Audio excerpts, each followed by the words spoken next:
House of Dragon, examining the place of the small council in the series, you know, one of the most fascinating aspects of House of the Dragon is the way it reimages the complex web of power and politics in Westeros.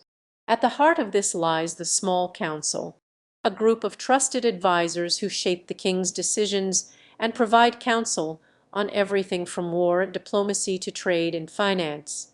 But what's striking about the small council in House of the Dragon is how it reflects the original book's A Song of Ice and Fire series, while also diverging in some significant ways. In the original series, the small council is depicted as a fairly informal gathering of advisors, with the king or queen at its center. As the ruler of the Seven Kingdoms, they need to rely on the wisdom and expertise of various lords, ladies, and officials to make informed decisions. However, Firebrand King Viserys I, played by Paddy Considine, subverts this traditional dynamic. He surrounds himself with a coterie of influential advisors, including Otto Hightower, Larys Strong, and Alicent Hightower, his daughter. These characters form a tight-knit clique that becomes increasingly powerful as the series unfolds. By doing so, they begin to steal the spotlight from the traditional holders of power in the Seven Kingdoms. In traditional small council settings, like in A Game of Thrones, the Grand Maester, Master of Coin, and Commander of the Kingsguard have particular roles, working together in concert to provide a well-rounded viewpoint.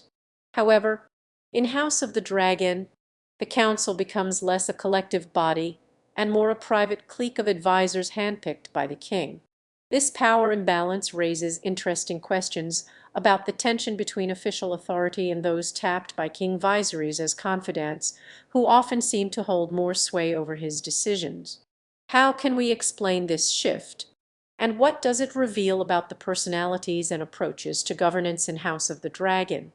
In the world of House of the Dragon, the small council is a powerful entity, responsible for advising the ruling monarch on matters of state.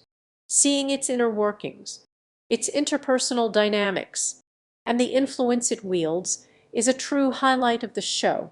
But what really stands out is how the small council is used as a tool to explore the complexities of Westerosi politics.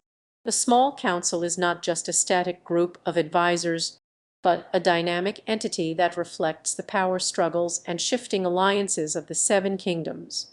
For instance, the show expertly highlights the tension between the council's duty to serve the king and their own personal interests, loyalties, and agendas. This is particularly evident in the character of Otto Hightower, who often finds himself at odds with the more radical members of the council, such as Lord Commander Corlys Velaryon. The small council's inner workings also serve as a microcosm for the larger conflicts of the series. The council's debates and power struggles reflect the broader divisions within the realm, such as the tensions between the traditional noble families and the rising power of the merchant lords. This is particularly evident in the character of Alicent Hightower, who navigates the treacherous waters of court politics as a member of the small council. Her struggles to balance her loyalty to her family and her duty to the king serve as a prime example of the complex web of allegiances and rivalries that underpin the small council's decision-making process. Furthermore, the show's portrayal of the small council highlights the limitations and vulnerabilities of the ruling monarch. Despite being the supreme authority in the land, the king is often at the mercy of the council's advice and guidance. This is particularly evident in the character of King Viserys, who struggles to assert his authority in the face of opposition from the council. The show's depiction of the small council as a powerful entity that can sway the king's decisions serves as a reminder that, in the world of Westeros, even the most powerful monarchs are not above the influence of their advisors and the complexities of court politics.